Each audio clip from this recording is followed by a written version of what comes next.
Iran has repeatedly threatened Israel, including a threat to wipe it off the map. Is Israel going to do anything about it? Prime Minister Benjamin Netanyahu here in Washington meeting with President Obama and then going on the record. Last night I listened very carefully to your speech, very carefully, and in fact I have a transcript of it in front of me, and it says that the international community has tried diplomacy, that hasn't worked, that the community has applied sanctions, that hasn't worked either, that there are efforts to impose tougher sanctions, but Iran's nuclear program continues in spite of that. You said Iran's goal is to develop nuclear weapons, and as Prime Minister, you will never gamble with the security of Israel. It sounds like war is inevitable. Oh, I don't think so. I mean, we've seen, in fact, that Iran backed off from its nuclear program, its nuclear weapons program. Really only once in the 15, 16 years that I've been warning the world about the dangers of a nuclear-armed Iran. And the only time they backed away was in 2003 when they thought there'd be a credible military threat against them. So in fact, the paradox is that if they actually believe that they're going to face the military option, you probably won't need the military option. And I guess that's why I suppose that Secretary of Defense Panetta's statements that military options are on the table, and President Obama's statement as well, is helpful to discourage Iran. I think these are important statements. I think that the idea that containment vis-a-vis nuclear Iran is not an option are important statements. Just remember what it means. You try to contain a regime that is fostering terror worldwide, that could use nuclear terror here in any city, any port. That's a very dubious proposition. So I think all these things are important, as was the president's statement of something that is very true about the ethos of what Israel is all about, that Israel as a sovereign country must have the ability to defend itself by itself against any threat, and as a sovereign country we have the right to decide to act in our own defense. Is there anyone that disputes that, though, that Israel doesn't have a right to defend itself, doesn't have a right to its sovereignty? I mean, obviously the sovereignty is true, but the right to defend yourself. Well, you know, it's a question of the assessment of when you have to activate that right. I think that's the real important thing. I think the reiteration of that basic proposition was important. I think you can't repeat that too often. And I guess that means a little bit in terms of preemptive, in whether you preempt Iran taking nuclear action, building a bomb, is whether you go in there ahead of time. Is that what you mean? Well, I mean that I mean that the Jewish people were faced often in our history with the situation that people tried to destroy us. In fact, they did destroy millions of Jews in the last century, and we could do nothing about it because we had no sovereign state. Now they still try.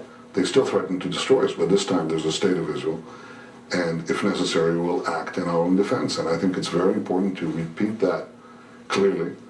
And obviously, this is something that is perhaps the primary, the supreme responsibility that I, as the Prime Minister of Israel, have to guarantee that the future of the Jewish state and the Jewish future is secure. You talk about the Jewish future, but you also touched on last night that if Iran gets a nuclear weapon, obviously you're in the direct line of fire, and Ahmadinejad has made very derogatory remarks or stated his very ugly intentions towards Israel, but it's a war crime. Now you're being a diplomat. They said that Israel should be wiped off the face of the earth. Indeed. And they're developing nuclear weapons to do it for that purpose. Not only for that, they could also shut down the Straits of Hormuz. Now they're threatening them. You're worried about the price of oil today? You think about what it would mean if Iran, this regime, radical regime that chants death to America, death to Israel, they'd get their hands on nuclear bombs, atomic bombs. A, they could use it against any one of us. B, they can give it to their terrorist proxies to use against any one of us. 3, they could threaten credibly to block the Straits of Hormuz, which would send the price of oil skyrocketing, not anything that even remotely resembles what we have now. And they'll pocket the dough because they're oil producers. So, you know, these are things that could change the world. It could be like a hinge of history.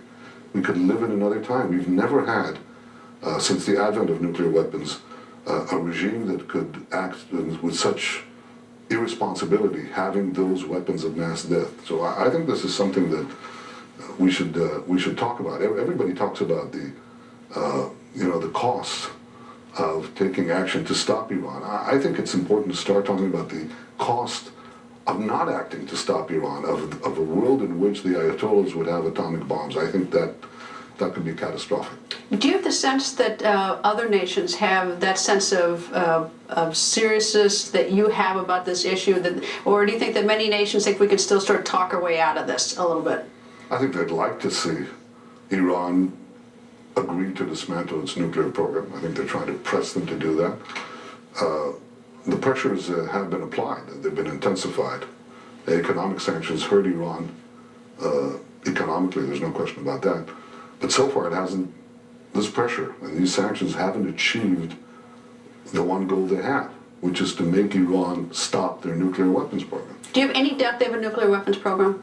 God, well, I said yesterday, what do you think Iran is doing all this? They're developing these underground halls with thousands of centrifuges to enrich uranium. It's an underground nuclear facility. They're building ICBMs, intercontinental ballistic missiles, to carry what? Medical isotopes? That's their explanation. They're absorbing these crippling sanctions, and I said yesterday that, what are they doing for it? If it looks like a duck, if it walks like a duck, quacks like a duck, it's a duck. It's a nuclear duck. So I don't think anyone seriously thinks that Iran is doing all this, going through all this huge investment, taking these huge risks for anything but a nuclear program. And I think we should recognize that. And the second thing we should recognize is that so far we've not been able to stop their nuclear program, notwithstanding the difficulty, hard and tough sanctions that have been applied. They're still going on with it. And by the way, that's not what I'm saying. That's what the International Atomic Energy Agency, the IAEA, just said yesterday. They published a report and they say Iran is continuing, in fact, accelerating its nuclear program. And for God's sake, Ahmadinejad is taking people to guided tours of these facilities. People of the international inspectors are actually monitoring, and they're saying there's material there for low enriched uranium now for 5 bombs. They're enriching uranium now at a higher level to give them their nuclear weapons. I think there's no question. Well, I guess the reason I asked is one of the things is the more we talk and have diplomacy, the more is a chance for them to do more, to build more, to develop more. So diplomacy does have its drawback that way, spending a lot of time talking, if in the end they don't stop the program. And the other problem, too, is that in 2003, with weapons of mass destruction in Iraq, there was so much certainty, and it turned out that our intelligence was wrong on that. So I'm trying to sort of balance the two. Well, first of all, there's no question, there's no comparison. In the case of Iraq, I was in the Israeli cabinet when we had discussed this issue. We didn't know. We couldn't say that they didn't have a nuclear weapons program. We couldn't say if they did. In the case of Iran, there is absolute unanimity on this. We share all that information. We know the stockpiling of enriched uranium. We know the development of ICBMs. We know a lot more. And we share this information. I don't think that's comparable to... What's the timeline? How much time do we have? Well, every day that passes makes it closer and closer. Is it weeks, months, or years? Any idea? Look, it was a lot further away 15 years ago when I started talking about it. It was a lot further away 10 years ago. It was a lot further away 5 years ago. It was a lot further away 5 months ago. They're getting there, and they're getting very, very close. Now, could they use the talks to deceive and delay? You bet. That's what they've done up to now. They've had talks. They promised to do this or to do that, but effectively they continue to go through. The only way you'd actually get some result is if you actually got them to agree to freeze their enrichment, take out all the enriched uranium they've already enriched, take it out of Iran. That's the stuff that can make bombs. They can be given, if they want to make medical isotopes, you can give them back uranium that can serve that purpose, a peaceful purpose. And they can dismantle this underground facility they have in a place called Qom, which is basically an underground nuclear bunker. They could do all that. Then you'd have an indication that the talks have actually produced something. But I personally, I'm skeptical. I think they think they can bamboozle the West, and they think they can get away with it. I guess that goes back to my first question, because I don't see, looking through the history, I don't see anything to indicate that Ahmadinejad wants to do anything but give lots of trouble to Israel, and so Not only to us. well, I know it's a big problem. I mean, weapons of mass destruction, a nuclear bomb is a big problem for all of us, not just Israel. So it seems, I guess that I'm trying to figure out, like, how is war not inevitable, or military action not inevitable? And if the extreme sanctions were to be the least bit, the increased sanctions effective, we'd have to have other countries not. Well, that's one of the problems to get. So far, we haven't gotten the common front of all the countries that are buying Iranian oil to stop, and in fact, some large countries haven't. And again, it hasn't actually affected. It's hurt their economy, but it has not stopped their program by one whit, and that's a fact. Hurts their economy, but hasn't stopped their program. I think they've been bragged about that in the last 24 hours, that the sanctions aren't going to affect their nuclear program. Well, so far it hasn't, and I think that the only way that very strong sanctions would work is if they were coupled with a clear military option that the Iranians believed would be applied to them. And probably that's the acid test. You know that they believe that there's a credible military option if they actually froze the enrichment and stopped the program. That's the surefire test. And we had that once in 2003, but we haven't had it since. Could your country do this military action alone? I suppose you saw the articles the last couple of weeks, and it sort of looked, there's sort of leaks to the American press that it would be an extraordinary military challenge to go in and take these out. Can you do it? I never talk about that. Everybody else talks about it. Every day, how about every hour? I open a paper and there's a new assessment of what Israel can do and what it can do, and these operational timelines and all that in great detail. Not for me. I don't talk about it. I will say that Israel has great concerns. We don't have the capabilities of the United States, but we're a capable country. You spent a long time with President Obama in the Oval Office. What can you tell me about that conversation? Well, I thought it was a very good conversation because it was open, it was honest, between two leaders of two allies, of great allies. I think Israel's alliance with the United States is of profound importance to everyone in Israel. And I think America's alliance with Israel is also of importance to the United States, because when you look at the Middle East today, what have you got? You don't have that many reliable allies. The solid democracy that is unabashedly pro-American, doesn't make any excuses for it, cuts across the entire population.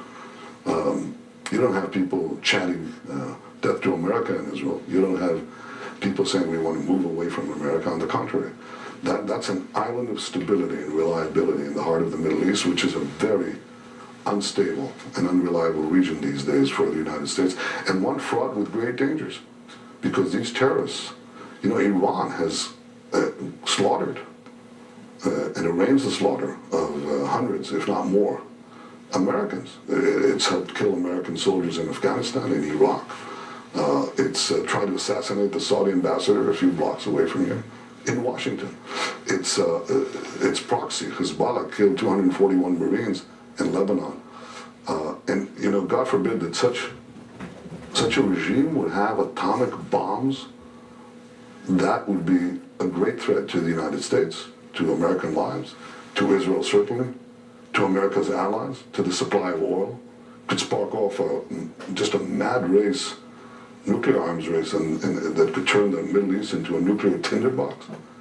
I mean, this is a fantastic threat to the peace of the world, to the security of my country, certainly, but to the security of your country, to the security of peace and security of the entire world. I think it's something that must be stopped. I can't stress that. And even though people don't see that, sometimes people don't see a danger coming at it until it materializes. Churchill called it you know what he called it? He called it the slumber of democracies. He said, democracies tend to sleep, and they're woken sort of in the last moment by the jarring gong of danger.